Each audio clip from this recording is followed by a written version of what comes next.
ونتوكل عليه ونعوذ بالله من شرور أنفسنا ومن سيئات أعمالنا ونعوذ بالله من شرور أنفسنا ومن سيئات أعمالنا ونعوذ بالله من شرور أنفسنا ومن سيئات أعمالنا من يهده الله فلا مضل له ومن يضلله فلا هادي له ونشهد أن لا إله إلا الله وحده لا شريك له ونشهد أن سيدنا ومولانا محمدا عبده ورسوله أرسله إلى كافة الناس بشيرا ونذيرا وداعيا إلى الله بإذنه وسراجا منيرا صلى الله تعالى عليه وعلى آله وأصحابه وبارك وسلم تسليما كثيرا كثيرا أما بعد فأعوذ بالله من الشيطان الرجيم بسم الله الرحمن الرحيم شهر رمضان الذي أنزل فيه القرآن هدى للناس وبينات من الهدى والفرقان فمن شهد منكم الشهر فليصم وقال تعالى كتب عليكم الصيام كما كتب على الذين من قبلكم لعلكم تتقون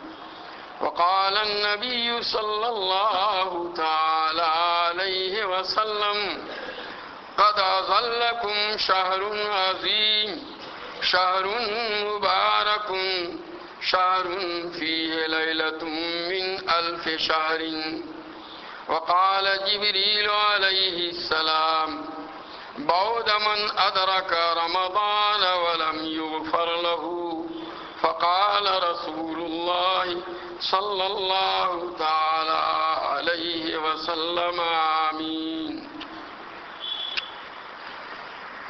محترم حضرات، رمضان المبارک کا مہینہ بالکل قریب آ چکا ہے۔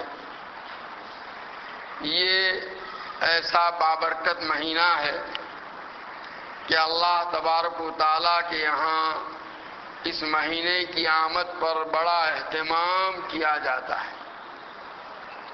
دنیا کا دستور یہ ہے کہ جیسا مہمان آتا ہو اور جس درجے کا ہو، اسی مناسبت سے اس کی آمد کے لیے تیاریاں کی جاتی ہیں۔ اگر آپ کی بستی میں ضلع کا کلیکٹر آنے والا ہے تو اس کے مناسب 2 4 5 روز پہلے اس کے لیے تیاری کی جائے گی۔ اگر صوبے کا وزیر اعلیٰ یا کوئی دوسرا وزیر آ رہا ہے تو اس کے مناسب تیاری کی جاتی ہے۔ ملکی پیمانے کا کوئی وزیر یا پھر ملک کا وزیر اعظم یا صدر جمہوریہ آئے تو اس کے مناسب اور پہلے سے اس کے لیے تیاریاں کی جاتی ہیں۔ جیسا آنے والا ہوتا ہے اس کے مناسب اس کے استقبال کی تیاریاں ہوا کرتی ہیں۔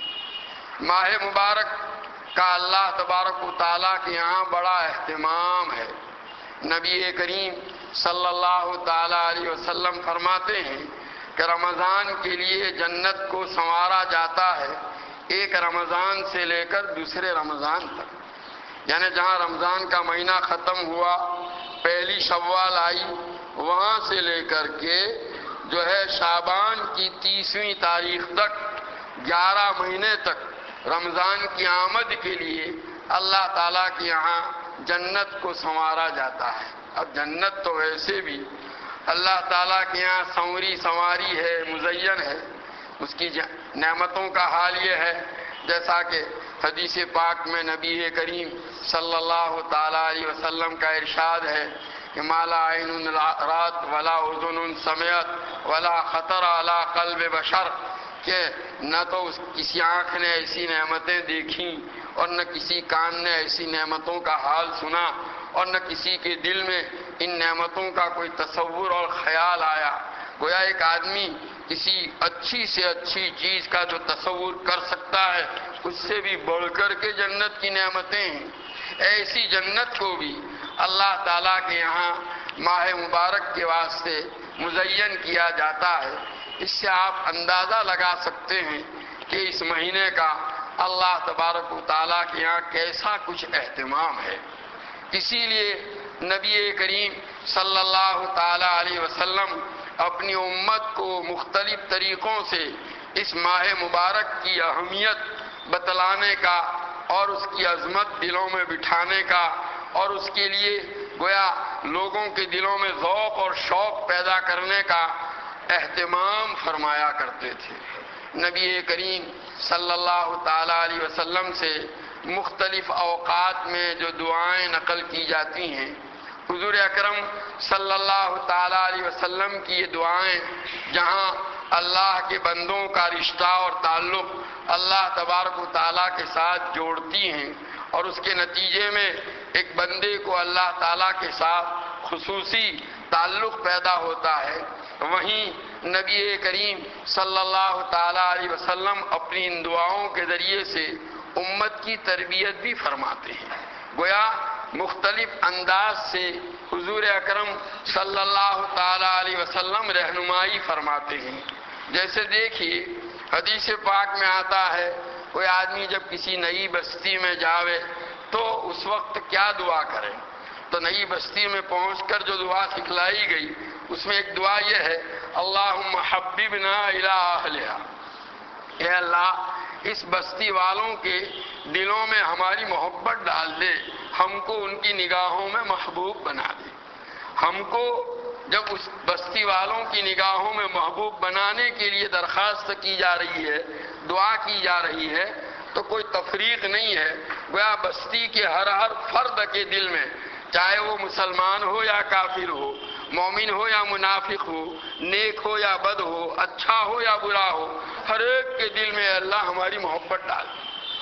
آگے دوسرا جملہ ہے وَحَبِّبْ صَالِحِي أَهْلِهَا إِلَيْنَا، کہ اللہ اس بستی کے نیک لوگوں کی محبت ہمارے دل میں ڈال دے۔ یعنی بستی کے لوگوں کی محبت ہمارے دل میں ڈالنے کا جب وقت آیا تو وہاں قید لگا دی گئی کہ اس بستی کے نیک لوگوں کی محبت ہمارے دل میں ڈال دے۔ دیکھیے اس دعا سے نبی کریم صلی اللہ تعالیٰ علیہ وسلم امت کو ایک تعلیم دے رہے ہیں۔ ویسے دعا کا مقصد تو یہ ہے کہ ہم ایک نئی بستی میں جا رہے ہیں، اب ان بستی والوں سے ہمیں واقفیت نہیں، معلوم نہیں یہ لوگ ہمارے ساتھ کیا سلوک کریں، اس لیے اللہ اس بستی کے ہر فرد کے دل میں ہماری محبت ایسی ڈال دے کہ ان میں سے کسی کی طرف سے ہمیں کوئی تکلیف اور گزنگ نہ پہنچے۔ لیکن اب ان بستی والوں کی محبت اپنے دل میں ڈالنے کی جب بات آئی تو وہاں فرق کر دیا گیا کہ اللہ اس بستی کے نیک لوگوں کی محبت ہمارے دل میں ڈال دے، اس لیے کہ خدا نہ کرے اگر بستی کے غلط لوگوں کی صحبت میں ہم پہنچ گئے تو ہمارا تو بیڑا غرق ہو جائے گا۔ تو گویا نبی کریم صلی اللہ تعالیٰ علیہ وسلم نے جہاں یہ دعا سکھلائی، اس دعا کے ذریعے سے امت کو ایک تعلیم بھی دی۔ وہ یہ تعلیم دی کہ آپ جب کسی بستی میں جائیں تو وہاں جا کر آپ کا تعلق اس بستی کے کن لوگوں کے ساتھ ہونا چاہیے۔ دعا تو ہے، دعا کے ساتھ ساتھ یہ تربیت بھی ہے، گویا آپ کو اس بستی کے صلحاء اور نیک لوگوں کے ساتھ اپنا ربط اور تعلق کرنا ہے، غلط لوگوں کی صحبت میں بیٹھنا نہیں ہے۔ اسی لیے ہمارے اکابر کا معمول ہوتا تھا کہ جب کسی بستی میں جاتے تھے تو دعا کرتے تھے اللہم ارزقنی جلیسا صالحا، کہ اللہ مجھے کوئی صالح ہمنشین، ایسا نیک آدمی جس کی صحبت سے میں فائدہ اٹھا سکوں نصیب فرما۔ یہ ان کا وہ ایک معمول تھا۔ تو میں تو یہ بتلانا چاہتا ہوں کہ دیکھیے یہاں ایک دعا ہے، دعا کے ساتھ ساتھ ایک ذہن سازی بھی ہے اور تربیت بھی ہے کہ اس جانے والے کو یہ تعلیم دی جا رہی ہے نبی کریم صلی اللہ تعالیٰ علیہ وسلم کی طرف سے کہ آپ کو اس بستی میں جا کر کیسے لوگوں کے ساتھ اپنا تعلق استوار کرنا ہے۔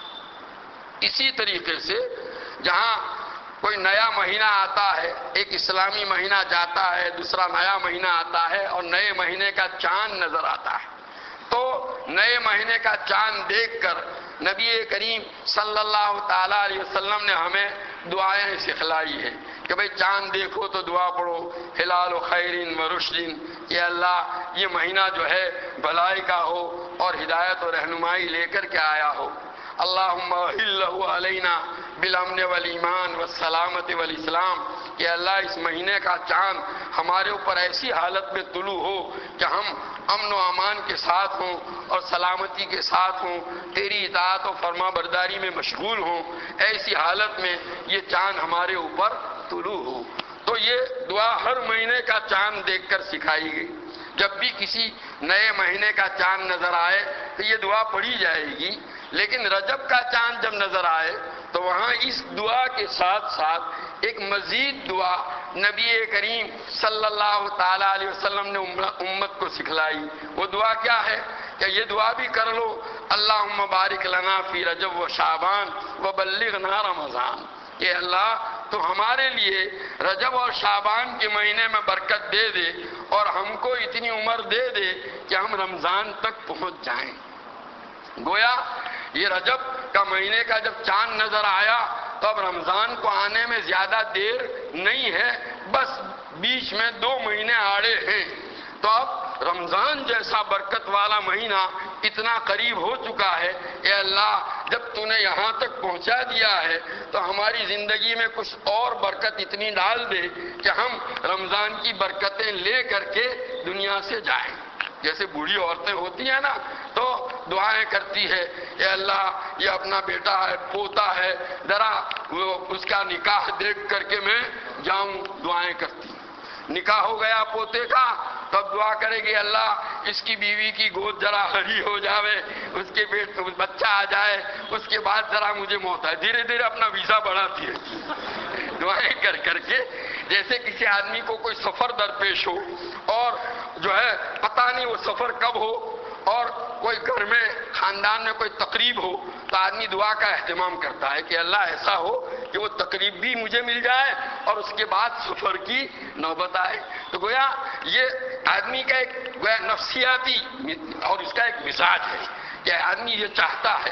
تو یہاں نبی کریم صلی اللہ تعالیٰ علیہ وسلم نے اپنی اس دعا کے ذریعے سے امت کے ہر فرد کے دل میں یہ شوق پیدا کر دیا کہ بھئی اب جب تم رجب کا چاند دیکھ رہے ہو، تم سمجھ رہے ہو کہ اب رمضان کا مہینہ آنے میں زیادہ دیر نہیں ہے، صرف بیچ میں 2 مہینے آڑے ہیں، حائل ہیں بیچ میں، تو اب ذرا دعا سے اللہ تعالیٰ سے یہ دعا کر لو کہ اللہ رمضان جیسا برکت والا مہینہ اتنا قریب آ گیا ہے، کہیں ایسا نہ ہو کہ اس سے پہلے ہی دنیا سے بوریا بستر باندھنے کی نوبت آوے۔ اے اللہ ذرا ہماری عمر میں اتنی برکت دے دے کہ ہم رمضان کی برکتیں اور اس کے انوارات اور اس کے فوائد اور ثمرات حاصل کر کے دنیا سے جائیں۔ اس سے یہ بھی معلوم ہوا کہ نیک کاموں کو کرنے کے لیے آدمی اگر زندگی کا سوال کرے تو اس میں کوئی حرج کی بات نہیں ہے۔ تو بہرحال یہ دعا جو آپ صلی اللہ تعالیٰ علیہ وسلم نے سکھلائی، اس دعا سے کیا مقصد ہے؟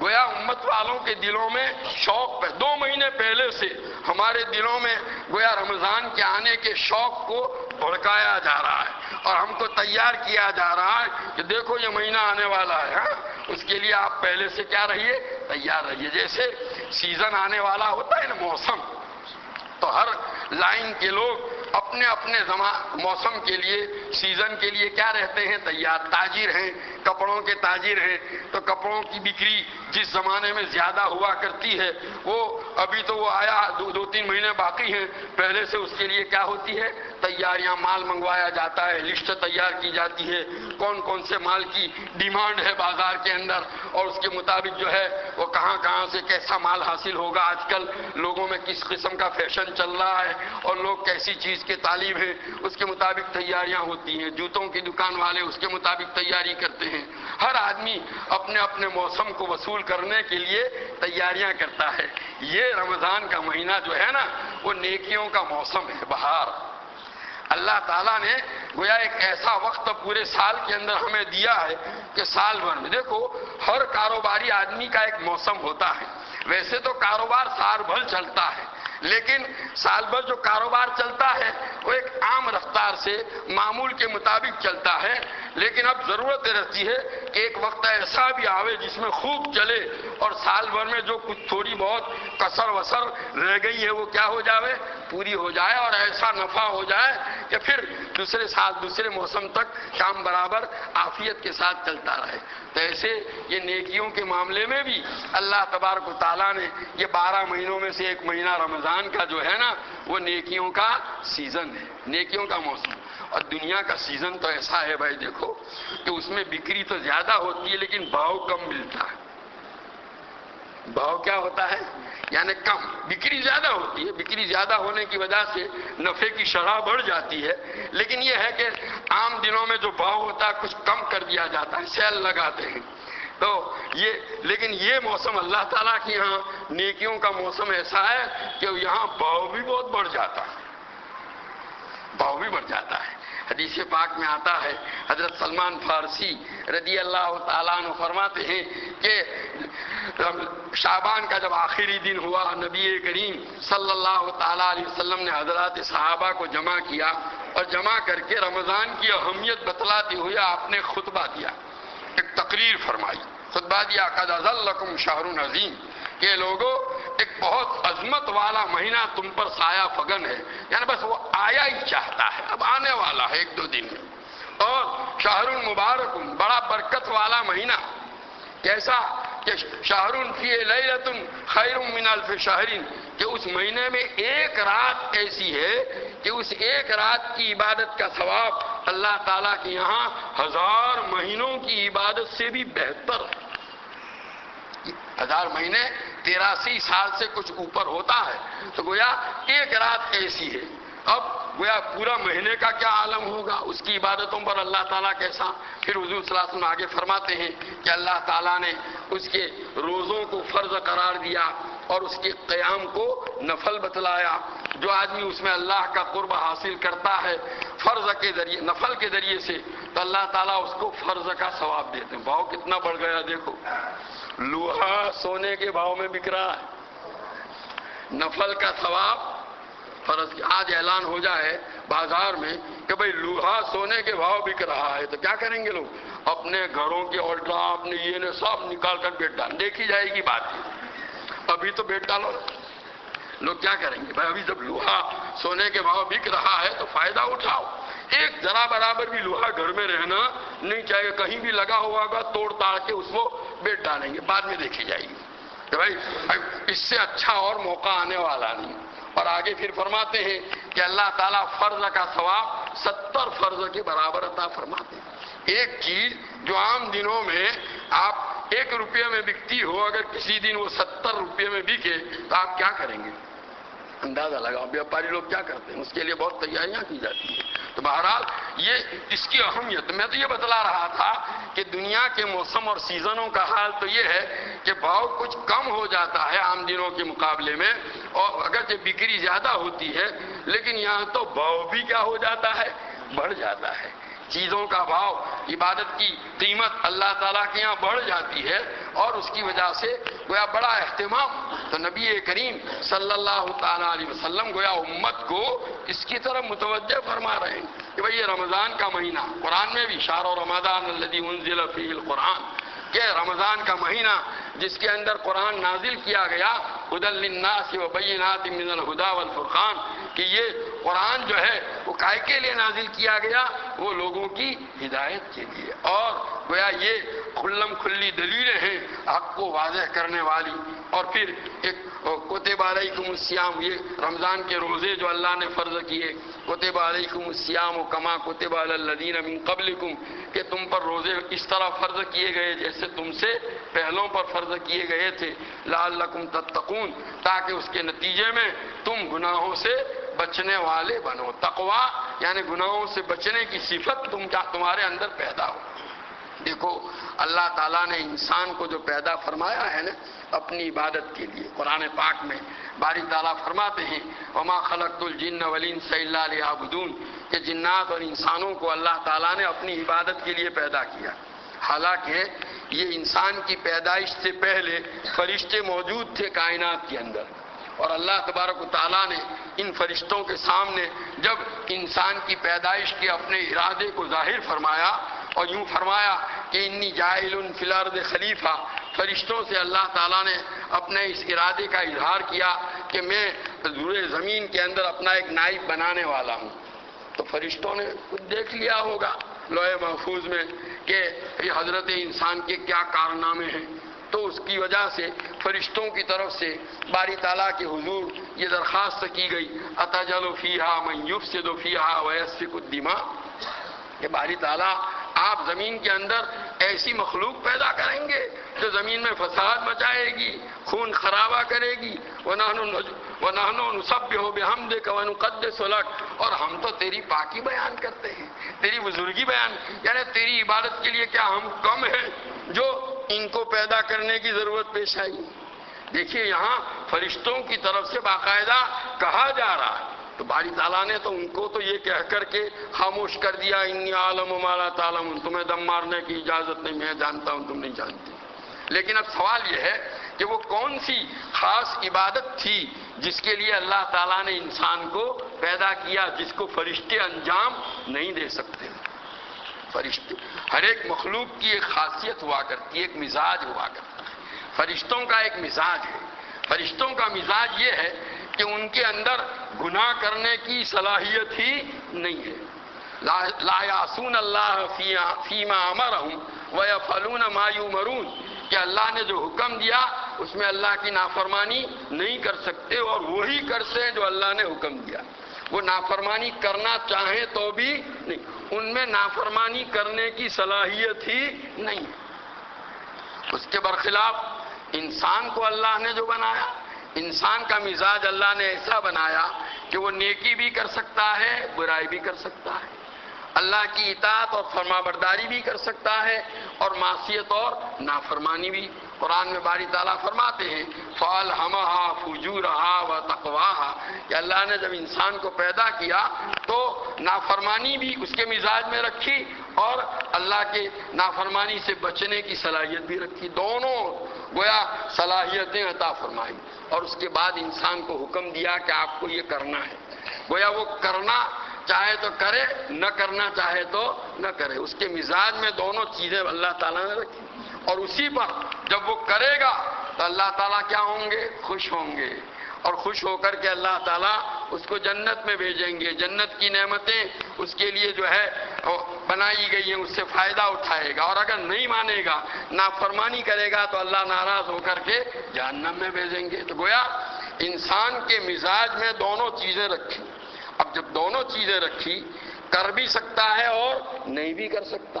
کرنے کی صورت میں اس کے خلاف کے تقاضے بھی دل کے اندر موجود ہیں اور اس خلاف خواہشات کو اور اس کے خلاف جو ہے دل کے تقاضوں کو اور اس کے خلاف دل میں پیدا ہونے والے جو ہیں ان جذبات کو قربان کر کے وہ اللہ کی اطاعت اور فرما برداری کرے گا تو اللہ تعالیٰ کے یہاں اس کی کیا ہے؟ بڑی قدر و قیمت ہے.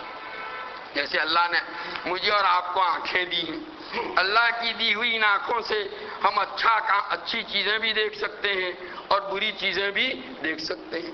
لیکن بری چیزوں کو دیکھنے سے بھئی نامحرم عورتیں، پرائی عورتیں، بیرش لڑکے، ان کو دیکھنے سے اللہ تعالیٰ نے ہم کو کیا کیا؟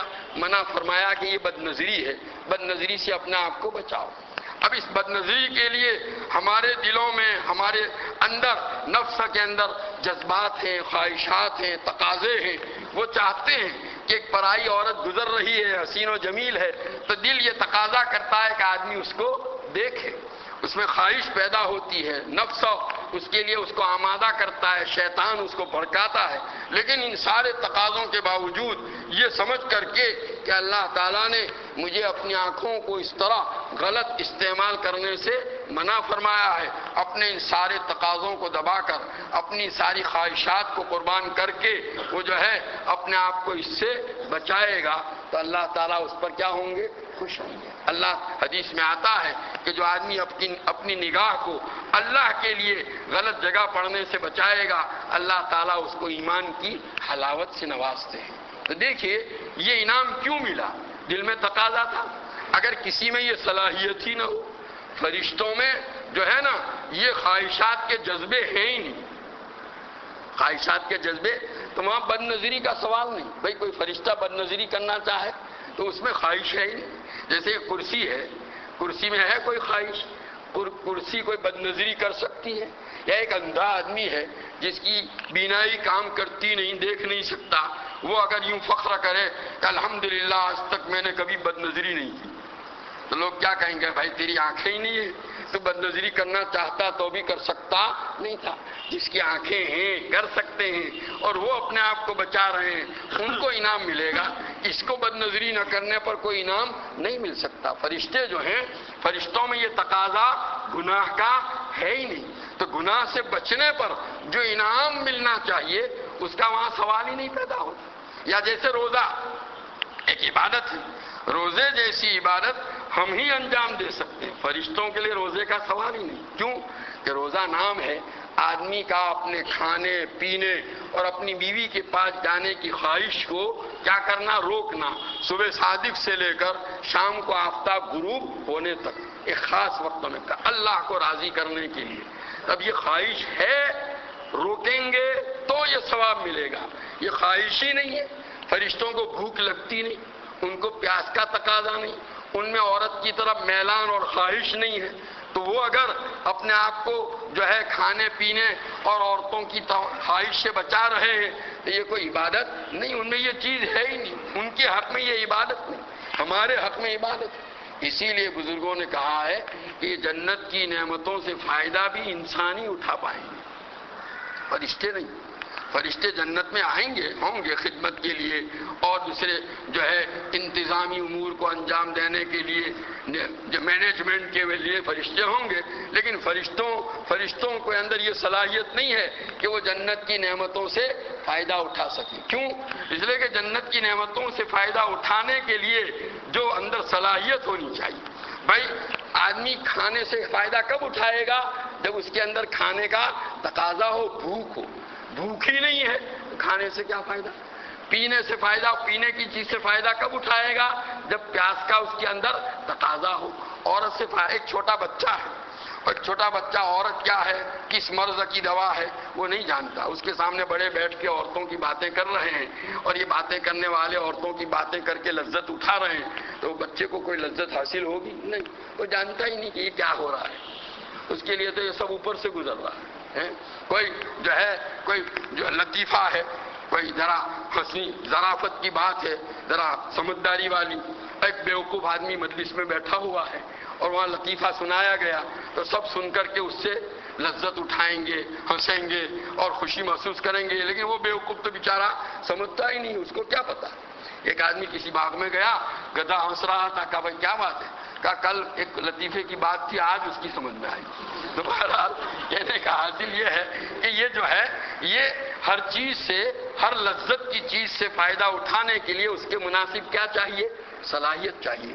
تو جنت کی نعمتوں سے، جنت میں کھانا پینا، یہ حوریں وغیرہ، تو اس سے انسانی فائدہ اٹھاتے ہیں۔ جیسے دسترخوان پر کھانا رکھا ہوا ہوتا ہے تو اب کھانے کی مختلف چیزیں ہیں، ہر ایک کا ذائقہ الگ الگ ہے، اس ذائقے سے کون فائدہ اٹھاتا ہے؟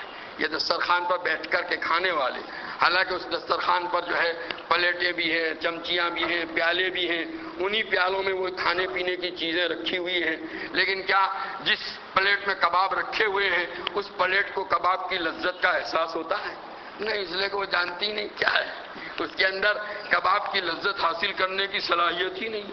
جس پیالے میں سوپ رکھا ہوا ہے، سوپ کی لذت سے وہ پیالہ کیا آشنا ہے؟ نہیں، اس کے اندر صلاحیت نہیں، اپنے اندر لیے بیٹھا ہے، پھر بھی اس سے فائدہ۔ تو مطلب کہنے کا حاصل یہ ہے کہ اللہ تعالیٰ نے یہ تقاضے جو رکھے ہیں، ان تقاضوں کو دبانا اللہ کے واسطے یہی عبادت ہے، اسی پر آدمی کے درجات کیا ہوتے ہیں؟ بلند۔ اسی لیے انسان جب اللہ کی اطاعت اور فرما برداری کرتا ہے تو اس کا مقام فرشتوں سے بھی آگے بڑھ جاتا ہے۔ اس کی وجہ یہ ہے کہ ایک خلاف تقاضا ہے، اپنے اس خلاف تقاضے کو دبا کر کے اللہ کا حکم مان کر اللہ کو راضی کرنے کے لیے جب یہ کام کرے گا تو اللہ تعالیٰ اس پر کیا ہوں گے؟ بہت خوش ہوں گے اور بہت بڑا انعام دیں گے۔ تو میں یہ عرض کرنا چاہتا تھا کہ اللہ تعالیٰ نے انسان کو جو پیدا کیا نا، تو انسان سے ایک مخصوص قسم کی عبادت مطلوب تھی جو فرشتے انجام دے سکتے نہیں تھے۔ اسی کو باری تعالیٰ نے فرمایا انی عالم ما لا تعلمون، میں جانتا ہوں تم نہیں جانتے۔ وہ جو عبادت میں اس سے کروانا چاہتا ہوں، تمہارا حال ضرور ہے نحن نسبح بحمدک ونقدس لک، کہ اللہ ہم تیری پاکی بیان کرتے ہیں، تیری تقدیس اور عظمت بیان کرتے ہیں، کرتے ہو، لیکن ان کی انسان جو عبادت کرے گا اس کی نوعیت کیا ہے؟ الگ ہے، تو تم نہیں کر سکتے۔ اسی لیے اللہ تعالیٰ نے انسان کو پیدا کیا۔ اب انسان کو جب اللہ تعالیٰ نے عبادت کے لیے پیدا کیا تو اس کا تقاضا تو یہ تھا کہ بھئی اس کام کے لیے جب ہم پیدا کیے گئے تو 24 گھنٹے اللہ کی عبادت ہی کے اندر کیا ہونا چاہیے تھا؟ مشغول ہونا، تبھی تو جو ہے ہمارے پیدائش کا جو مقصد ہے وہ حاصل ہوتا، پورا ہوتا۔ لیکن اللہ تبارک و تعالیٰ نے یہ احسان فرمایا کہ بھئی انسان کی طبیعت کے اندر کچھ تقاضے ہیں، اپنی طبعی ضرورتیں ہیں، کھانے کی، پینے کی، سونے کی اور دوسری ضرورتیں ہیں، تو اللہ تعالیٰ نے پیدا تو کیا عبادت کے واسطے، لیکن عبادات کے لیے اللہ تعالیٰ کی طرف سے اوقات مقرر کر دیے گئے فرائض کے واسطے۔ ویسے نماز فرض کی تو 5 وقت کی نماز فرض کی، یہ نہیں کہ 24 گھنٹے نماز پڑھتے رہو۔ روزے فرض کیے تو سال بھر میں 1 مہینے کے روزے فرض کیے گئے، یہ نہیں کہ بھئی پورا سال روزے رکھتے رہو۔ ہاں، نوافل کے لیے اوقات ہیں اور اس میں بھی اللہ تعالیٰ کی طرف سے پابندی رکھی گئی کہ بھئی فلاں فلاں وقتوں میں نفل کے طور پر بھی یہ عبادت آپ کر سکتے۔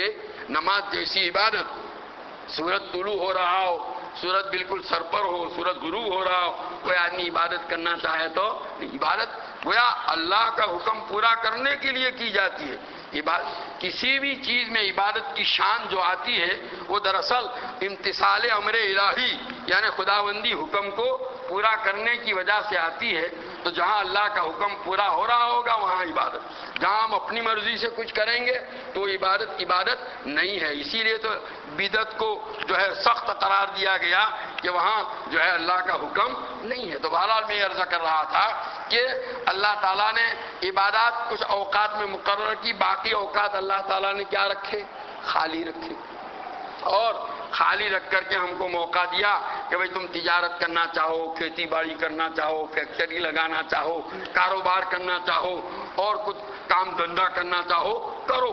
باقی یہ ہے کہ اپنے وقت پر نماز ادا کرو، رمضان کا مہینہ آوے تو روزے رکھو، یہ ساری عبادتیں اپنے اپنے وقت، اور باقی اوقات میں اجازت دی۔ لیکن انسان کا حال ایسا ہے کہ بھئی انگلی دے تو پہنچا پکڑے۔ تو اب ہم کو جو مہلت دی گئی کاروبار کرنے کی، ہم نے اپنے آپ کو کاروبار میں ایسا کھپا دیا کہ جو اوقات مقرر سے عبادت کی اس میں بھی ہم کیا کرنے لگے؟ غفلت کرنے لگے۔ تو اب دوسرا یہ کہ ان اوقات میں جب ہم اپنے کاروبار کو انجام دیں گے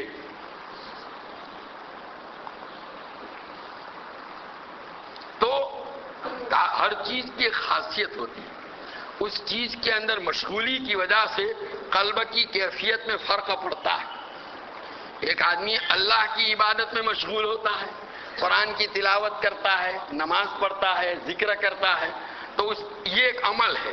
اس عمل کی ایک خاصیت ہے کہ اس نماز کی وجہ سے، ذکر کی وجہ سے، تلاوت کی وجہ سے اس کے دل میں جلا پیدا ہوتا ہے، دل کا میل دور ہوتا ہے، اللہ تعالیٰ کے ساتھ کیا پیدا ہوتا ہے؟ تعلق پیدا ہوتا ہے۔ اسی طریقے سے تجارت ہے، کاروبار ہے، کھیتی باڑی ہے، کوئی جائز طریقے سے شریعت نے جو بتایا ہے اس کے مطابق اس کی ساری حدود قیود کی رعایت کرتے ہوئے سارے یہ کام کر رہا ہے، کوئی غلط نہیں کرتا، تو بھی ان کاموں کی خاصیت ہے، اس کی وجہ سے دل میں جو ہے اللہ تعالیٰ سے کیا ہے؟ دوری پیدا ہوتی ہے۔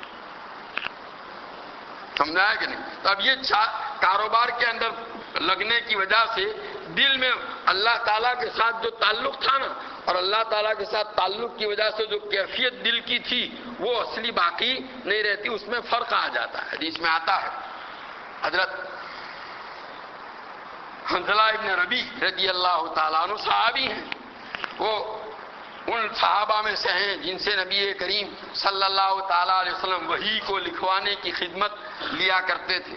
ایک مرتبہ وہ گھر میں بیٹھے بیٹھے سوچنے لگے کہ جب ہم نبی کریم صلی اللہ تعالیٰ علیہ وسلم کی خدمت بابرکت میں حاضر ہوتے ہیں تو اس وقت ہمارا حال یہ ہوتا ہے، ایسا معلوم ہوتا ہے جیسے جنت اور دوزخ ہماری نگاہوں کے سامنے ہے، اور حضور صلی اللہ علیہ وسلم جو باتیں بیان کرتے ہیں اس کی وجہ سے ہمارا دل دنیا سے بالکل کٹ جاتا ہے اور ہم آخرت کی طرف متوجہ ہوتا ہے اور اللہ تعالیٰ کی ذات کا استحضار ہمارے دلوں میں ہوتا ہے۔ اب جب حضور صلی اللہ علیہ وسلم کی مجلس مبارک سے اٹھ کر کے گھر آتے ہیں، بیوی بچوں میں مشغولی ہوتی ہے، کاروبار میں لگتے ہیں، تو دل کی وہ کیفیت باقی نہیں رہتی۔ یہ تو حضور صلی اللہ علیہ وسلم کے سامنے جب ہوتے ہیں دل کی کیفیت الگ ہے، اور گھر جاتے ہیں تو دل کی کیفیت الگ ہے، وہ نہیں ہے۔ اسی کا نام تو نفاق ہے۔ یہی تو منافق کرتے ہیں۔ میں تو منافق ہو گیا، یہ سوچا، اور سوچ کر دل میں اپنے ہی پر یہ خیال آیا کہ نافق حنظلہ منافق ہو گیا۔ بس صحابہ کا حال تو جہاں بے چینی پیدا ہوئی، بس دوڑے ہوئے نبی کریم صلی اللہ تعالیٰ علیہ وسلم کی خدمت میں حاضری کے لیے نکلے گھر سے۔ نافق حنظلہ، راستے میں حضرت ابوبکر رضی اللہ تعالیٰ عنہ سے ملاقات ہوئی۔ حنظلہ کیا بات ہے؟ کہا نافق حنظلہ تو منافق ہو گئے۔ کیوں بھائی، کیا بات ہے؟ انہوں نے کہا کہ دیکھو نا، ہم جب حضور صلی اللہ علیہ وسلم کی مجلس میں ہوتے ہیں اور نبی کریم صلی اللہ علیہ وسلم جب اپنی باتیں ارشاد فرماتے ہیں تو ہمارے دل دنیا سے بالکل کٹے ہوئے ہوتے ہیں، آخرت کی طرف متوجہ ہوتے ہیں، ایسا معلوم ہوتا ہے جیسے جنت اور دوزخ ہماری نگاہوں کے سامنے ہے۔ اور پھر جب وہاں سے ہم نکل کر اپنے گھر آتے ہیں، بیوی بچوں میں مشغول ہوتے ہیں، کاروبار میں لگتے ہیں، تو دل کی وہ کیفیت نہیں ہوتی، گویا حضور صلی اللہ علیہ وسلم کے سامنے اور گھر پر آ کر ہمارا حال اور۔ اسی کو تو منافقت کہتے ہیں۔ حضرت ابوبکر فرمانے کو ہمارا بھی یہی حال ہے۔ چلو پھر تو یہ مسئلہ آپ کا اکیلے کا نہیں ہے، ہمارا بھی ہے۔ نبی کریم صلی اللہ تعالیٰ علیہ وسلم کی خدمت میں حاضر ہوئے اور عرض کیا یا رسول اللہ نافق حنظلہ منافق ہو گیا، کیا بات ہے؟ انہوں نے یہ تفصیل بیان کی تو اس پر نبی کریم صلی اللہ علیہ وسلم نے فرمایا حنظلہ ساعتن و ساعتن، وقت وقت کی بات ہے۔ اگر تمہارا حال تمہارے گھر پر بھی وہی ہو اور یہاں میری مجلس سے اٹھنے کے بعد بھی وہی ہو جو میری مجلس میں ہوا کرتا ہے تو فرشتے تم سے راستوں میں ملاقات کریں گے۔ لیکن پھر ہوگا کیا؟ نتیجہ یہ ہوگا کہ آدمی گھر جا کر بھی آسمان کی سیر کر رہا ہے، بیوی آ رہی، ہٹ یہاں سے۔ بیوی کو کون پوچھتا ہے؟ اس کا حق کون ادا کرے گا؟ بچوں کا حق ادا کون کرے گا؟ ان کے کھانے پینے کا انتظام کون کرے گا؟ یہ کیفیت باقی ایک اگر رہے گی تو اللہ تعالیٰ کو یہ منظور ہے کہ دنیا کا کاروبار بھی چلتا رہے۔ اس لیے جو ہے دل میں یہ کیفیتیں کیا ہوتی ہیں؟ بدلتی رہتی ہیں۔ عربی زبان میں دل کو کہتے ہیں قلب، سمی القلب قلبا لتقلبہ، کہ قلبہ کو قلبہ اس لیے کہتے ہیں کہ اس کا حال کیا ہوتا ہے؟ بدلتا رہتا ہے، کبھی کیا ہے کبھی کیا ہے۔ گہے بر تار میں اعلیٰ نشینے، گہے بر پشتے پائے خود نبی نے۔ شیخ سعدی رحمۃ اللہ علیہ نے عجیب واقعہ لکھا ہے۔ ایک ملک مغرب کے رہنے والے بزرگ تھے، ایک مرتبہ بغداد آئے اور بغداد کی جامع مسجد میں حوض پر بیٹھ کر وضو کر رہے تھے، پاؤں پھسلا، اندر گرے، ڈوبنے میں کوئی کسر باقی نہیں رہی، لوگوں نے بڑی مشکل سے نکالا۔ جب باہر نکالے گئے اور ذرا ہوش حواس ٹھیک ہوئے تو ایک مرید نے عرض کیا حضرت بات سمجھ میں نہیں آئی۔ کہا کیا؟ کہ ایک مرتبہ تو آپ کو دیکھا کہ آپ ایک دریا کے اوپر ایسے ہی جا رہے ہیں اور آپ کے پاؤں بھی بھیگ نہیں رہے تھے، اور یہاں تھوڑے سے پانی میں ڈوبنے میں کوئی کسر باقی نہیں رہی، وہ کیا حال تھا، یہ کیا حال تھا؟ تو اس پر انہوں نے کہا کہ بھائی یہی یہ کیفیت اللہ تعالیٰ کی۔ اس پر شیخ سعدی رحمۃ اللہ علیہ نے کچھ اشعار لکھے یا کہ پرسید ازاں گم کردہ فرزند، کہ ایک آدمی نے ایک مرتبہ حضرت یعقوب علیہ نبینا علیہ الصلوۃ والسلام سے، جن کے بیٹے حضرت یوسف گم ہوئے تھے، پوچھا کہ پیر خردمند ان سے پوچھا کہ بھائی گاہے، انہوں نے کہا کہ چرا در چاہے کنا از مصر بوئے پیراہن شنیدی، چرا در چاہے کنانش ندیدی، کہ بھائی دیکھا حضرت یوسف علیہ السلام جب گم ہوئے تھے، اس کے بعد پھر جب مصر میں بعد میں بہت ایک مدت کے بعد پتہ چلا، بھائیوں کو بھی اندازہ اور بھید کھلا، تو حضرت یوسف علیہ نبینا علیہ الصلوۃ والسلام نے بھائیوں کو اپنا کرتا دیا کہ یہ جا کر کے ابا کے چہرے پر ڈال دینا، ان کی آنکھیں بینائی جو میرے غم میں رونے کی وجہ سے ختم ہو چکی ہے وہ لوٹ آئیں گی۔ تو ابھی تو مصر سے وہ لوگ حضرت یوسف کا کرتا لے کر چلے ہیں اور یہاں حضرت یعقوب نے کہنا شروع کر دیا انی لاجد ریح یوسف لولا ان تفندون، کہ مجھے تو اپنے بیٹے یوسف کی خوشبو آ رہی ہے، اگر تم مجھے سٹھیایا ہوا نہ سمجھو، یعنی یہ نہ سمجھو کہ بڈھا ہو گیا ہے، عقل ماری گئی ہے، بہکی بہکی باتیں کرتا ہے، کہاں یوسف اور کہاں یہ۔ تو کہا، تو پوچھنے والے نے پوچھا کہ جس وقت یہ یوسف چھوٹے تھے اور ان کے بھائی اپنے ساتھ جنگل میں بکریاں چرانے کے لیے اپنے ساتھ لے گئے اور ان کو کنویں میں ڈال دیا، اور شام کو آ کر کے آپ کے سامنے یوں کہا تھا کہ بھیڑیا کھا گیا یوسف کو، تو کہا وہاں تو حالانکہ وہ تو آپ کے شہر کنان کے کنویں میں پڑے ہوئے تھے، اس کا تو آپ کو پتہ نہیں چلا، اور اتنے دور سے ان کے کرتے کی خوشبو آپ محسوس کر رہے ہیں، کیا بات ہے؟ تو حضرت شیخ سعدی رحمۃ اللہ علیہ نے کہا اس کے جواب میں، کیا احوال ماں برقے جہانس دم پیدا و دیگر دم نہانس، کیا ہمارا حال جو ہے وہ کوندنے والی بجلی کی طرح ہے۔ بجلی آپ نے دیکھی ہوگی بارش کے زمانے میں رات کے وقت جب کوندتی ہے نا، تو بارش کی وجہ سے ایک دم گھپ اندھیرا چھایا ہوا ہوتا ہے، ہاں انگلی بھی آدمی کو اپنی نظر نہیں آتی، لیکن ایسی حالت میں جب بجلی چمکتی ہے نا تو ساری چیزیں کیا ہو جاتی ہے؟ روشن، لیکن بس تھوڑی دیر کے لیے، پھر جیسا اندھیرا تھا ویسا ہی۔ تو کہ ہمارا حال جو ہے وہ کوننے والی بجلی کی طرح ہے، کبھی وہ جب چمکتی ہے تو ہر چیز جو ہے نمایاں ہو جاتی ہے، اور کبھی جب نہیں ہوتی تو ہر چیز پوشیدہ رہتی ہے۔ کہے بر تارا میں اعلیٰ نسین، کبھی تو ہم آسمان پر پہنچ جاتے ہیں، کبھی اپنے پاؤں کے اوپر کیا ہے وہ ہم کو پتہ نہیں چلتا۔ تو بہرحال میں تو یہ عرض کر رہا تھا کہ یہ آدمی کے دل کی کیفیت جو ہے نا وہ کیا ہوتی رہتی ہے؟ بدلتی ہے۔ تو ہم لوگ کاروبار میں جب مشغول ہوں گے نا تو کاروبار کی مشغولی کی وجہ سے ہمارے قلوب میں بھی میل آ جاتا ہے اور پردے پڑ جاتے ہیں، اللہ تعالیٰ کی یاد اور اللہ تعالیٰ کی ذات عالی کا جو استحضار ہمارے دلوں میں ہونا چاہیے وہ باقی نہیں رہتا۔ یہ لوگوں کے ساتھ خلط ملط سے یہ چیز ہوتی ہے۔ ہمارے حضرت شیخ مولانا زکریا صاحب نور اللہ مرقدہ نے آپ بیتی کے اندر لکھا ہے حضرت مولانا محمد الیاس صاحب رحمۃ اللہ علیہ کے متعلق کہ حضرت مولانا الیاس صاحب رحمۃ اللہ علیہ فرمایا کرتے تھے کہ جب کہیں اجتماع ہوتا ہے تو اجتماع سے آنے کے بعد، اب اجتماع میں کیا ہوتا ہے؟ لوگوں سے ملنا جلنا ہوتا ہے، تو لوگوں سے ملنے جلنے کی وجہ سے قلب میں دیکھو تنہائی میں آدمی اللہ کی عبادت جب کرتا ہے اور اس عبادت کی وجہ سے قلب میں جو کیفیت ہوتی ہے، اب لوگوں سے ملنے جلنے کی وجہ سے اس کیفیت میں کیا آ جاتا ہے؟ فرق آ جاتا ہے، کچھ اس میں میل آ جاتا ہے۔ حضرت مولانا الیاس صاحب رحمۃ اللہ علیہ فرماتے تھے کہ کسی اجتماع سے واپس لوٹنے کے بعد میں یا تو رائے پور حضرت رائے پوری رحمۃ اللہ علیہ کی خدمت میں حاضری دیتا ہوں تاکہ دل میں آیا ہوا وہ میل دور ہو جائے، اور اگر اس کا موقع نہ ہو تو نظام الدین ہی میں رہتے ہوئے 3 دن کا اعتکاف کر لیتا ہوں۔ میں دیکھیے یہ لوگوں سے ملنے کی وجہ سے قلب کی کیفیت میں فرق، اسی لیے تو نبی کریم صلی اللہ تعالیٰ علیہ وسلم کو اللہ تعالیٰ نے حکم دیا فَإِذَا فَرَغْتَ فَانصَبْ وَإِلَىٰ رَبِّكَ فَارْغَب۔ نبی جب آپ اپنے دن بھر کے کاموں سے یعنی لوگوں کو جو قرآن سیکھتے سکھاتے پڑھتے پڑھاتے اسلام اور ایمان کی دعوت دیتے اور یہ سارے کاموں سے جب فارغ ہوں تو رات کو اللہ کی عبادت کے لیے کھڑے ہو جائیے اور اپنے آپ کو اللہ کی عبادت میں تھکائیے۔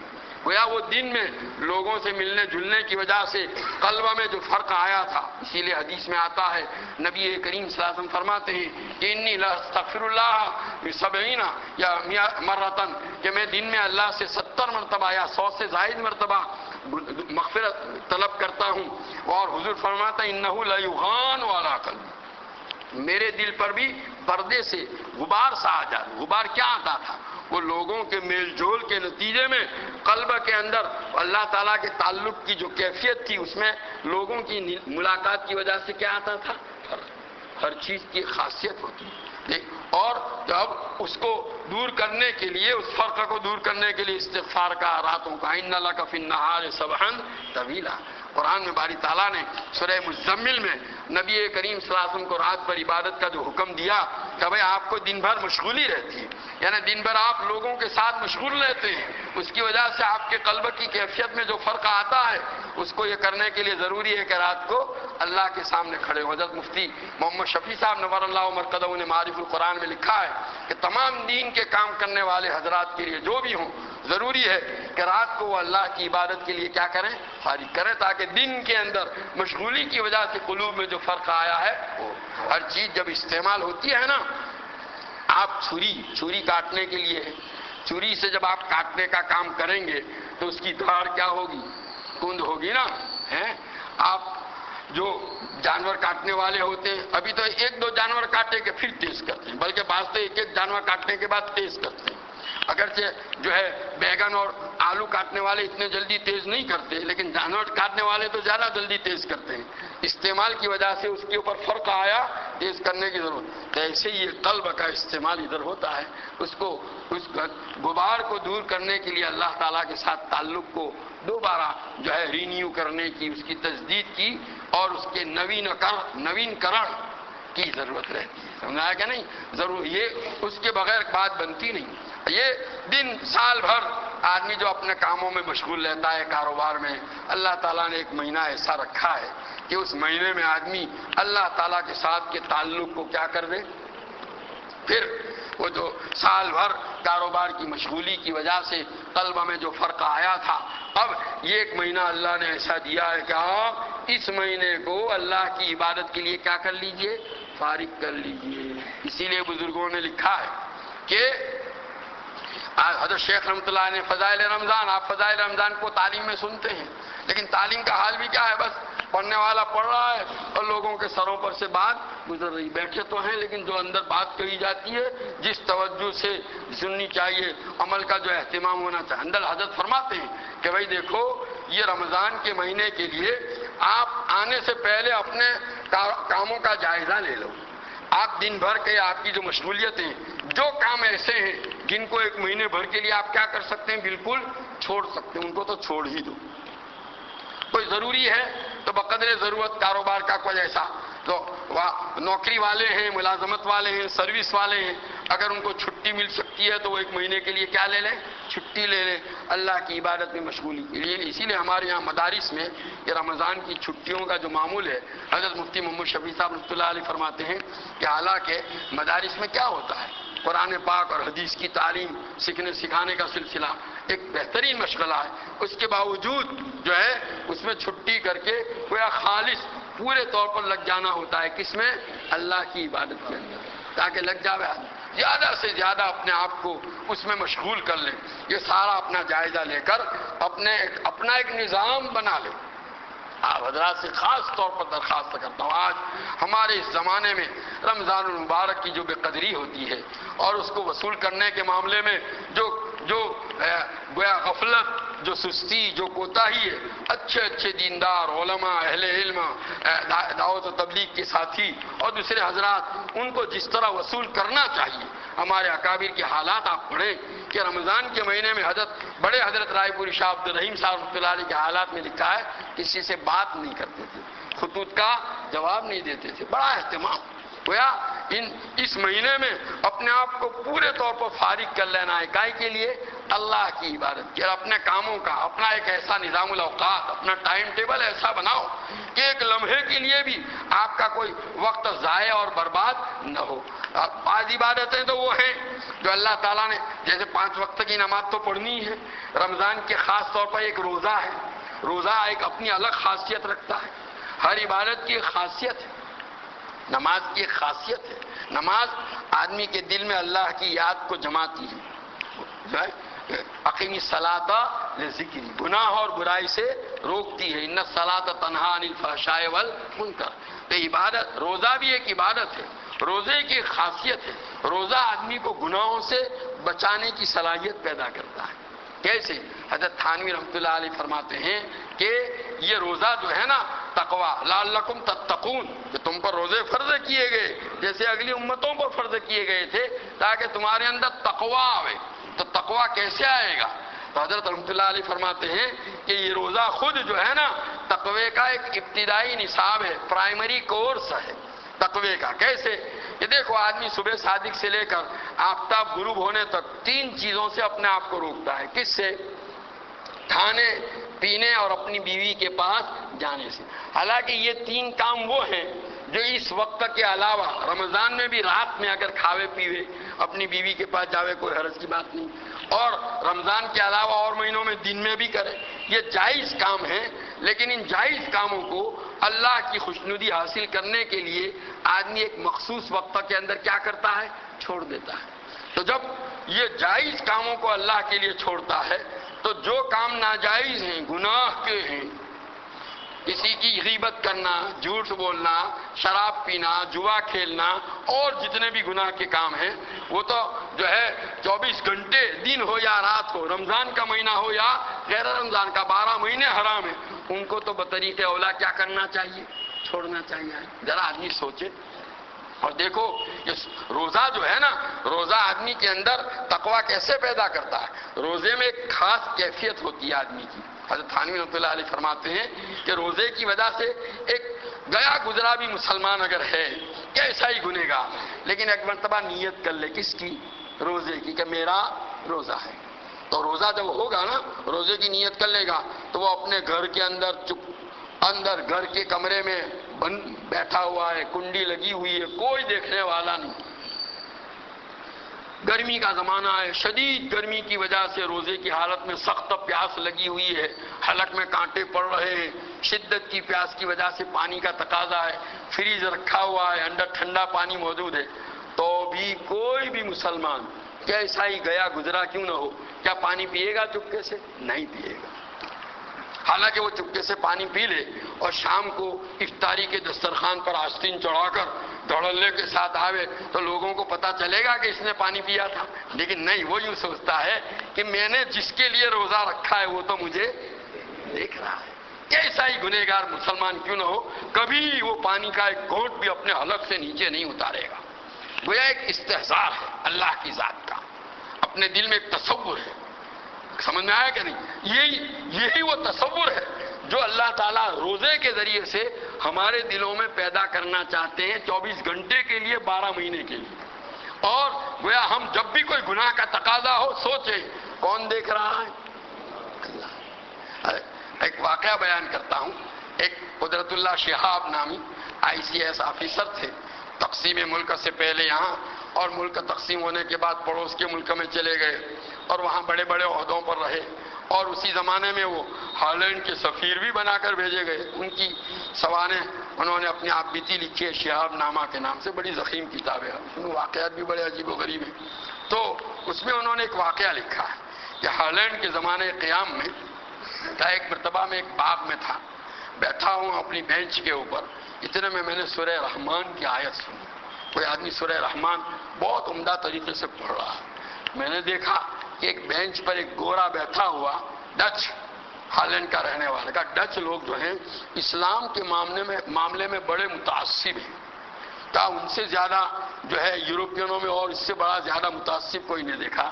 وہ لکھتے ہیں کہ ان کے یہاں جب بچہ پیدا ہوتا ہے اور بچے کی پیدائش کے اوپر جو فارم بھرا جاتا ہے جس کو داخل کرنا ہوتا ہے میونسپلٹی میں، اس میں بچے کا نام، بچے کے باپ کا نام، بچے کی ماں کا نام اور بہت ساری چیزیں، اس میں بچے کا مذہب بھی لکھنا ہوتا ہے۔ تو جس وقت وہ فارم بھرتے ہیں تو بچے کے مذہب کا خانہ وہ خالی رکھتے ہیں۔ وہ کہتے ہیں بھئی مذہب کے معاملے میں آدمی کو آزادی ہے، یورپ کا ایک ذہن ہے کہ آدمی اپنی مرضی سے جو مذہب چاہے اختیار کرے، تو وہ خانہ خالی رکھتے ہیں اور اندر لکھتے ہیں کہ ہم مذہب نہیں، بڑا ہونے کے بعد وہ اسلام کے علاوہ جس مذہب کو چاہے اختیار کر لیں۔ یعنی ان کو اسلام کے ساتھ اتنی عداوت، ان کا مزاج ایسا۔ تو کہا کہ میں بیٹھا ہوا تھا، میں نے سنا ایک آدمی کی سورہ رحمان کی آیت، تو میں نے دیکھا ایک گورا آدمی کا، میں اٹھ کر گیا، پوچھا، سلام کیا، اس نے کہا میرا نام عبد الرحمان ہے۔ کہا آپ کیا اسلام کیسے لائے؟ تو اس نے اپنا واقعہ بیان کیا کہ میں اسٹیمر کے اندر کیپٹن تھا، ایک زمانے میں ہماری اسٹیمر جو ہے، گرمی کا زمانہ تھا، کراچی کی بندرگاہ کے اوپر سامان لادا جا رہا تھا، مزدور جو ہے سامان لاد رہے تھے، بڑا بھاری بھاری سامان سروں پر لا کر لادا جا رہا تھا، سخت گرمی تھی، دوپہر کا وقت تھا۔ تو کہتے ہیں میں نے اپنے آدمیوں سے کہا بھائی ان مزدوروں کو پانی پلاؤ، تو ان مزدوروں نے کہا نہیں ہمارا روزہ ہے، ہم نہیں پانی پیتے۔ کہا اس میں ایک بوڑھا مزدور تھا، بہت کمزور ایک دم، مجھے اس پر رحم آیا، میں اس کو اپنے ساتھ اپنے کیبن میں لے گیا، کیبن کا دروازہ بند کر دیا اور اپنے فریج میں سے جوس کا ایک یہ نکال کر اس کی گلاس پیش کیا اور اس کو اشارے سے، زبان تو میں جانتا نہیں، وہ بھی اشارے سے کہا اس کو پی، تو اس نے منع کیا۔ میں نے پھر اصرار کیا تو کہا اس نے منہ پھیر لیا۔ میں نے 2-4 مرتبہ کہا تو بھی اس نے پیا نہیں۔ تو کہا میں نے سوچا کوئی طاقت ہے جو اس کو روک رہی ہے، کس سے؟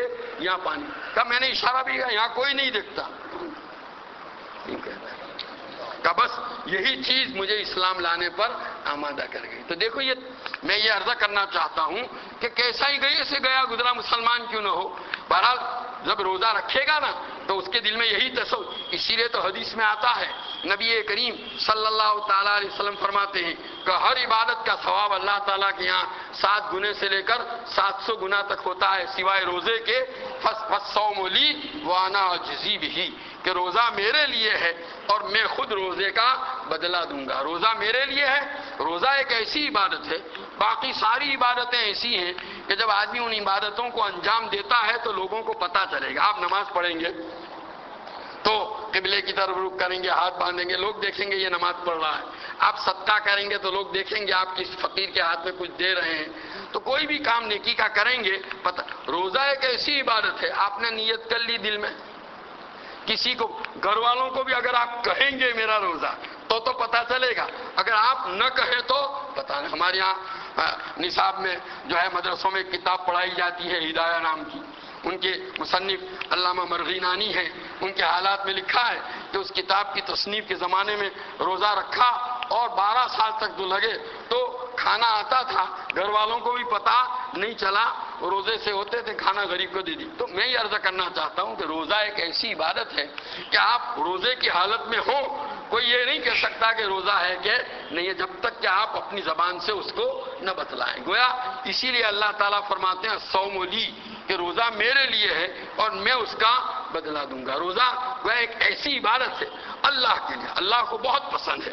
تو بہرحال یہ روزہ جو ہے نا، اس روزے کی وجہ سے آدمی کے اندر اللہ کی ذات کا استحضار پیدا ہوتا ہے۔ کوئی آدمی یہ سوچتا اللہ مجھے دیکھ رہا ہے، اسی لیے میں نے کہا نا کہ وہ کوئی چیز ہاتھ لگاتا نہیں۔ تو اب جب آپ سوچئے کہ جب اللہ کو خوش کرنے کے لیے، اس کی عبادت کے لیے ہم اللہ کی حلال کی ہوئی چیزیں، کھانا پینا، اپنی بیوی کے ساتھ صحبت کرنا، اس کو چھوڑ دیتے ہیں، تو جن چیزوں کو اللہ نے کیا کیا ہے؟ حرام کیا ہے۔ گناہ کے جو کام ہیں، جو رمضان میں بھی حرام ہے، رمضان کے علاوہ بھی حرام ہے، دن میں بھی حرام ہے، رات میں بھی حرام ہے، ہر حال میں حرام ہے، ان کو تو بطریقے اولا چھوڑنا چاہیے۔ اس سے بڑھ کر کیا عبادت؟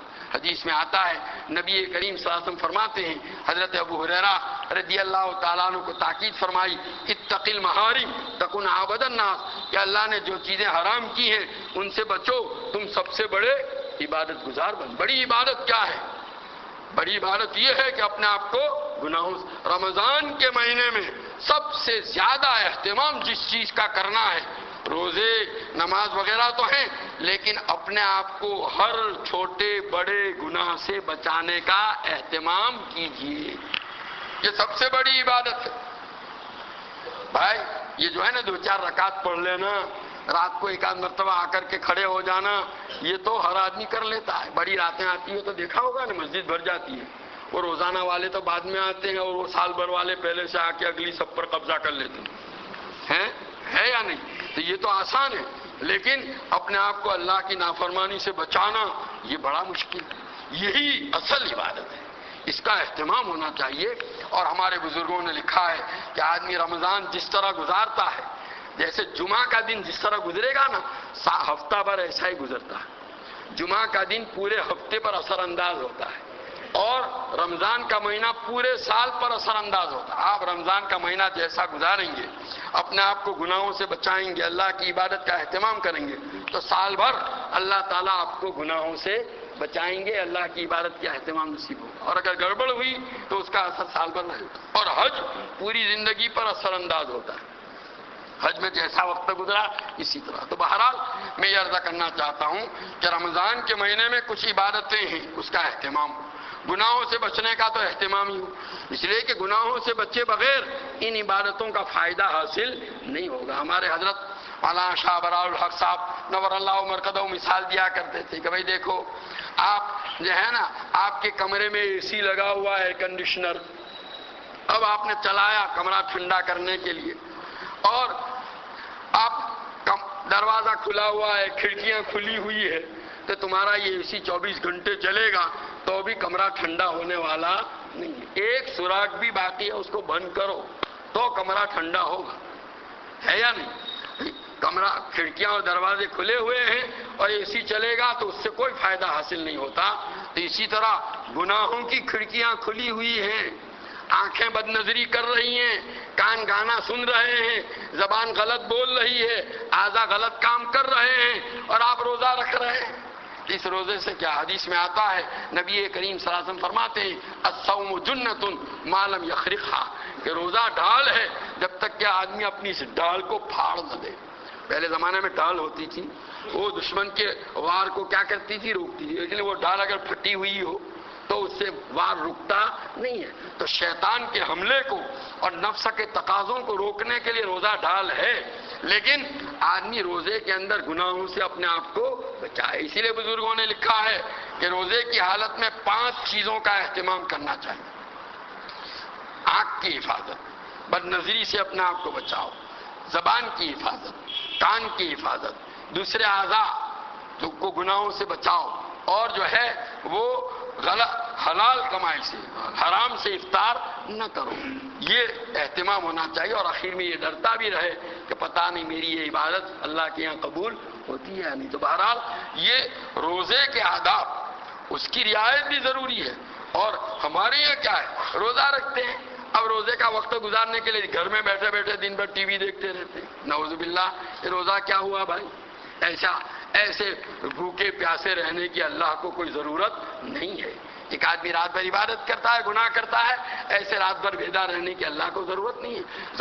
آدمی جو ہے اپنے آپ کو عبادت کے ساتھ، عبادت کے اندر جن چیزوں سے بچنا ہے، گناہوں سے بچائیں۔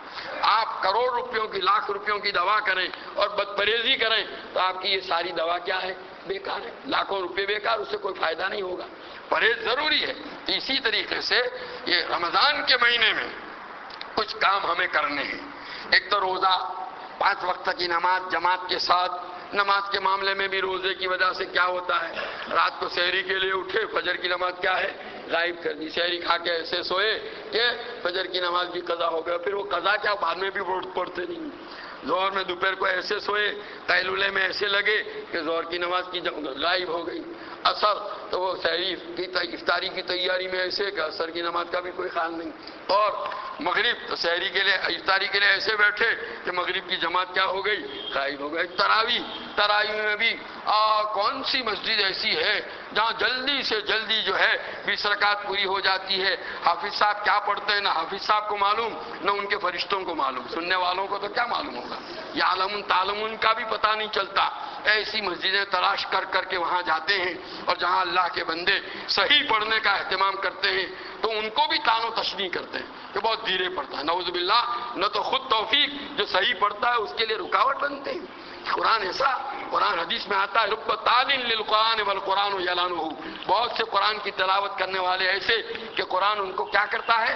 لعنت کرتا ہے۔ تو یہ جو پڑھا جاتا نہیں، باقاعدہ صحیح ایسی جگہ جہاں بہترین انداز میں قرآن پڑھا جاتا ہو اطمینان کے ساتھ، ایسی جگہ ڈھونڈ کر کے وہاں جاؤ تاکہ اس کی قدر ہو، اور ایسی نماز اللہ کے یہاں کیا ہو؟ قبول ہو، اس کی برکات ہو۔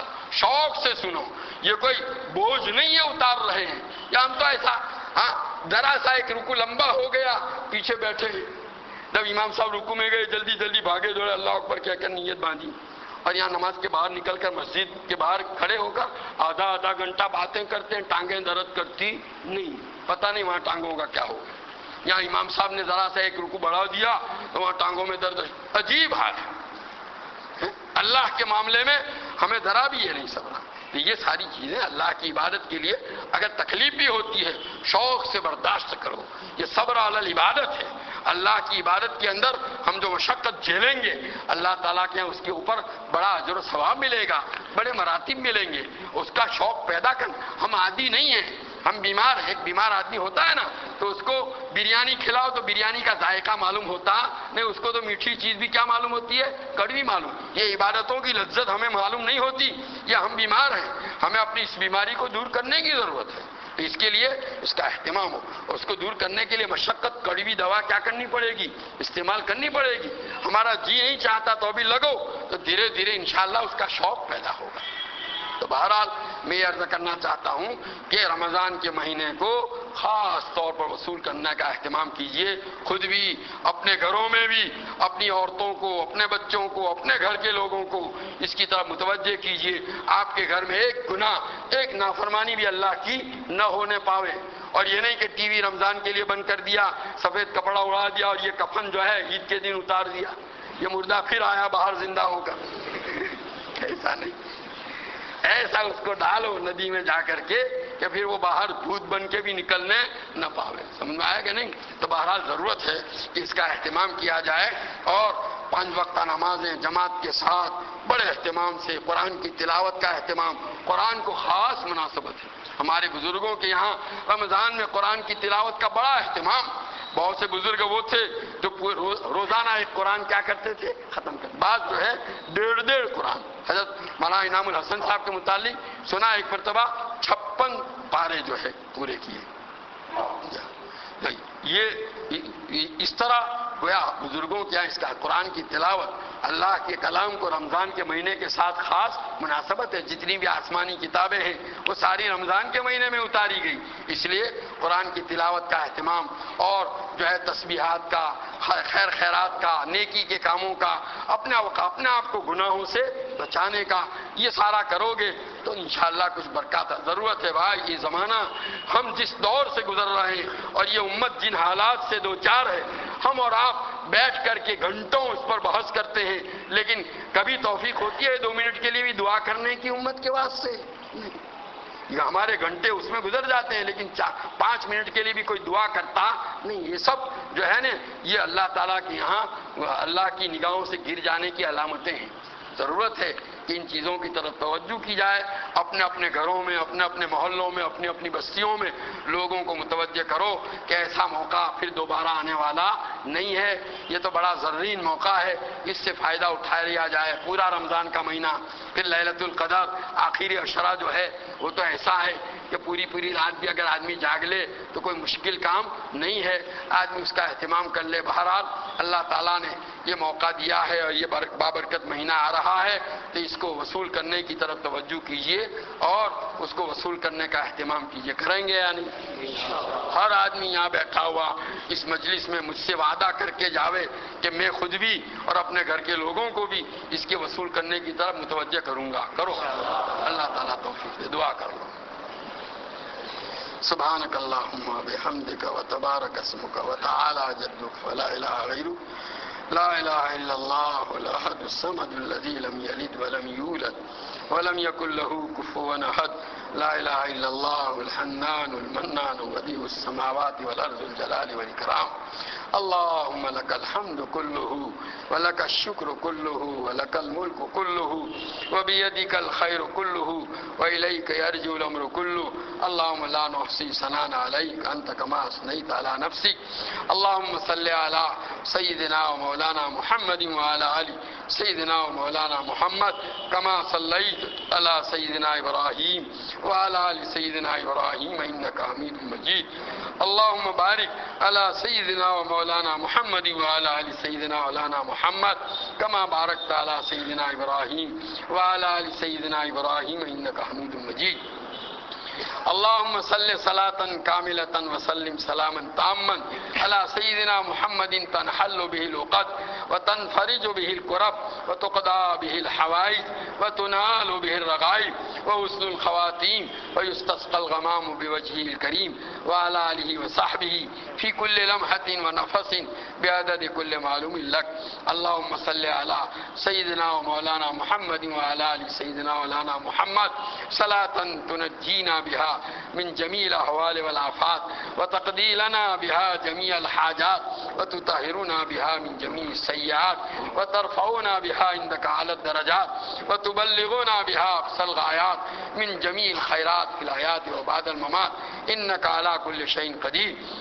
ربنا ظلمنا انفسنا وان لم تغفر لنا وترحمنا لنكونن من الخاسرين ربنا اغفر لنا ذنوبنا واسرافنا في امرنا وثبت اقدامنا وانصرنا على القوم الكافرين ربنا اغفر لنا ولاخواننا الذين سبقونا بالايمان ولا تجعل في قلوبنا غلا للذين امنوا ربنا انك رؤوف رحيم ربنا لا تؤاخذنا ان نسينا واخطانا ربنا ولا تحمل علينا إسرا كما حملته على الذين من قبلنا ربنا ولا تحملنا ما لا طاقة لنا به واعف عنا واغفر لنا وارحمنا أنت مولانا فانصرنا على القوم الكافرين ربنا لا تزغ قلوبنا بعد إذ هديتنا وهب لنا من لدنك رحمة إنك أنت الوهاب ربنا آتنا في الدنيا حسنة وفي الآخرة حسنة وقنا عذاب النار ربنا هب لنا من ازواجنا وذرياتنا قرة اعين واجعلنا للمتقين اماما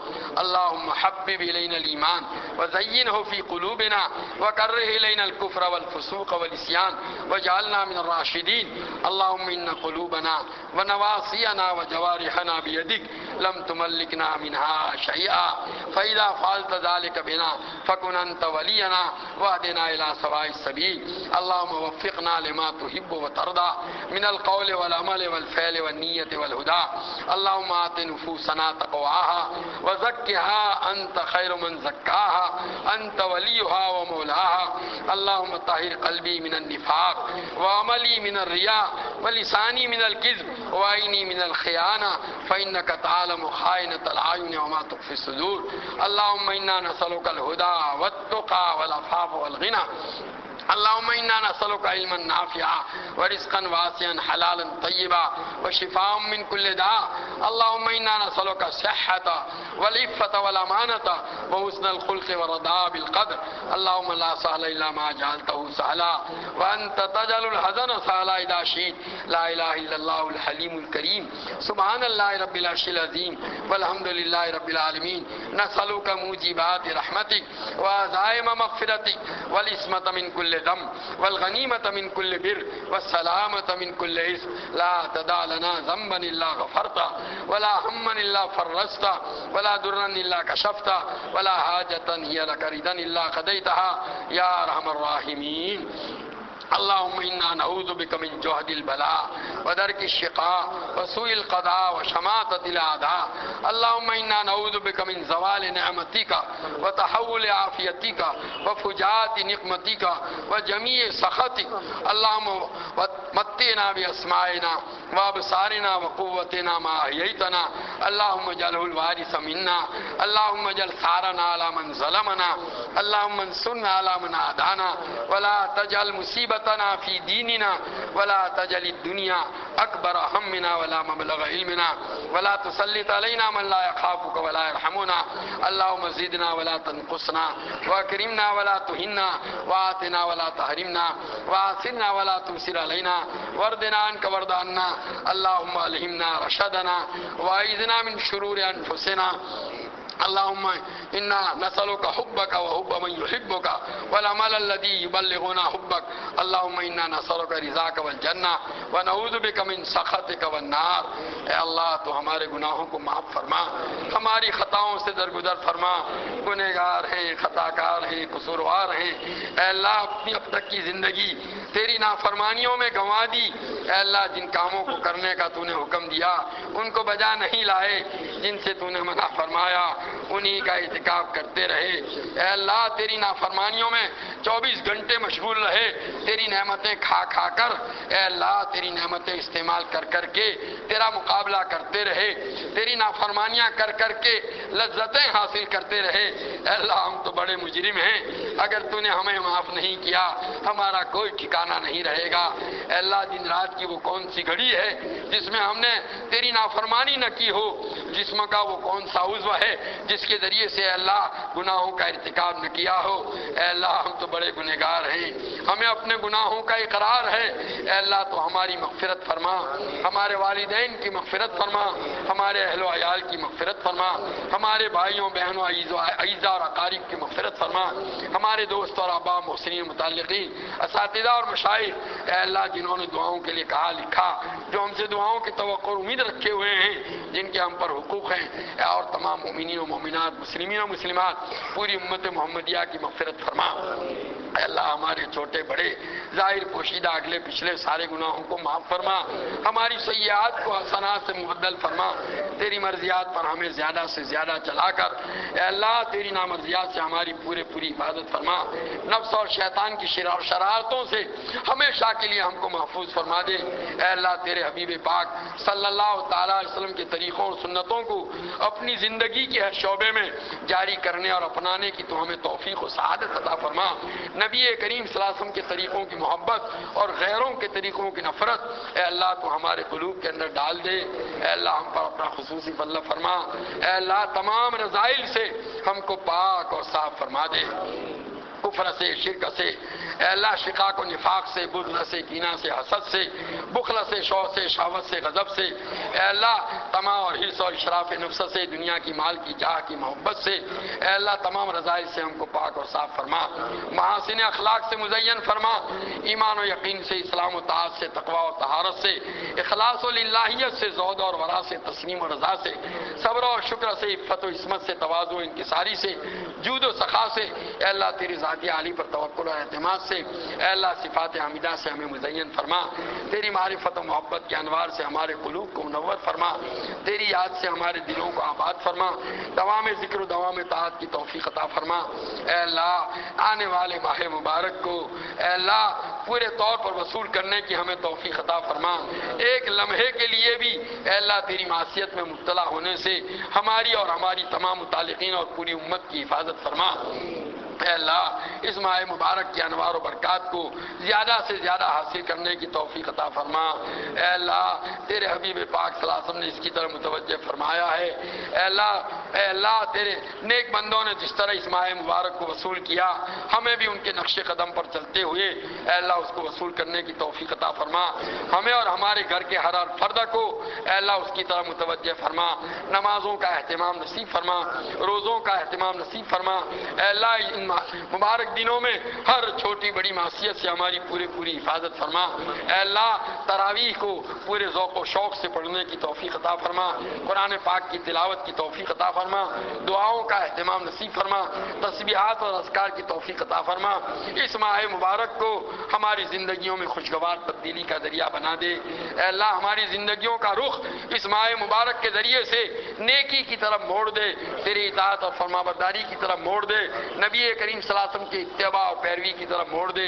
اے اللہ ہم پر اپنا خصوصی فضل فرما، اے اللہ ہم پر اپنا خصوصی فضل فرما۔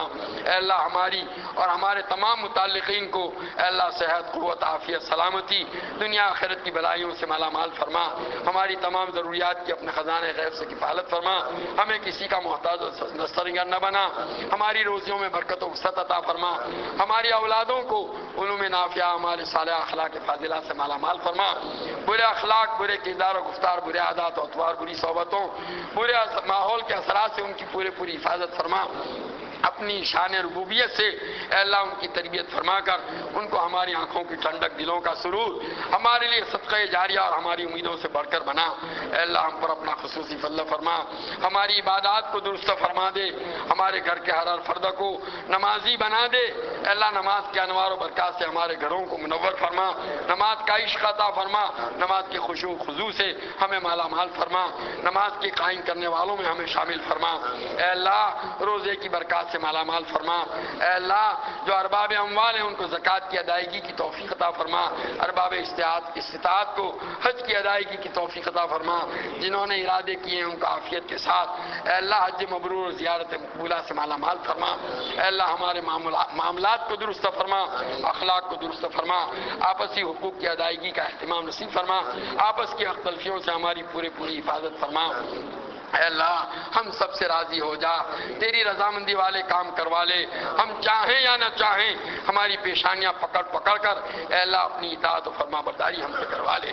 اے اللہ ہمارے بیماروں کو صحت کاملہ عاجلہ مستمرہ عطا فرما، مقروضوں کے قرضوں کی ادائیگی کی شکلیں پیدا فرما، پریشان حالوں کی پریشانیوں کو دور فرما، حاجت مندوں کی حاجتیں پوری فرما، قید و بند میں محبوسوں کو رہائی نصیب فرما، مقدمات میں ماخوذوں کو بری فرما، جو جس مصیبت میں گرفتار ہے اللہ اس سے نجات عطا فرما۔ اے اللہ تیرے حبیب پاک صلی اللہ تعالی علیہ وسلم کا امتی جہاں کہیں بھی ہو، اس کے ایمان و اسلام کی، جان و مال کی، عزت و آبرو کی، اہل و عیال کی، تجارت و زراعت و کاروبار ہر چیز کی پوری حفاظت فرما۔ اے اللہ تمام مدارس عربیہ، مکاتب قرآنیہ، مراکز دینیہ، خانقاہوں کی، مساجد کی، تبلیغی اور دینی مراکز کی، اور اے اللہ تیرے دین کا کام جہاں کہیں جن شکلوں میں ہو رہا ہے تیرے یہاں مقبول و پسندیدہ ہے اس کی، اور کام کرنے والوں کی حفاظت فرما، ہر طرح سے ان کی حفاظت فرما۔ اے اللہ ہمارے اسلاف کو اور ہمارے والدین، ہمارے اساتذہ، ہمارے مشائخ جنہوں نے ہماری تربیت کی مشقتیں اٹھائی، بہترین جزائے خیر عطا فرما۔ جو جا چکے ہیں ان کی قبروں کو نور سے بھر دے، اپنی رحمتوں مغفرتوں سے ڈھانپ لے، ان کے درجات کو بلند فرما۔ جو موجود ہیں ان کی عمروں میں، ان کی صحت و قوت و عافیت میں، ان کی نیکیوں میں اے اللہ برکت عطا فرما۔ اے اللہ نبی کریم صلی اللہ تعالیٰ علیہ وسلم کو ہماری اور پوری امت کی طرف سے بہترین وہ بدلہ جو ایک نبی کو اس کی قوم اور رسول کو اس کی امت کی طرف سے دیا کرتا ہے عطا فرما۔ حضرات صحابہ، مہاجرین و انصار، اصحاب بدر و بیعت رضوان، اے اللہ ائمہ مجتہدین کو، اے اللہ تابعین، تبع تابعین، محدثین، فقہاء، اور اے اللہ صوفیاء اور تمام اسلاف کرام کو ہماری طرف سے بہترین بدلہ عطا فرما۔ اے اللہ ان کے نقش قدم پر چلتے ہوئے تیری دی ہوئی صلاحیتوں، تیری دی ہوئی نعمتوں کو تیرے دین کی اشاعت کے لیے، حفاظت کے لیے، اے اللہ اس کی خدمت کے لیے استعمال کرنے کی توفیق عطا فرما۔ اے اللہ ہم سب سے راضی ہو جا۔ اے اللہ تیرے حبیب پاک صلی اللہ تعالیٰ علیہ وسلم نے جتنی خیر اور بلائی تجھ سے مانگی ہمیں اور پوری امت کو عطا فرما۔ جن شرور اور برائیوں سے پناہ چاہی اس سے ہماری اور پوری امت کی حفاظت فرما۔ اے اللہ یہاں موجود تیرے تمام بندوں کی جائز مرادیں پوری فرما۔ ربنا تقبل منا انک انت السمیع العلیم وتب علینا انک انت التواب الرحیم۔ صلی اللہ تعالیٰ علی خیر خلقہ سیدنا مولانا محمد وآلہ وصحبہ اجمعین۔ کتنے بجے نماز ہے بھائی؟ نماز کتنے بجے؟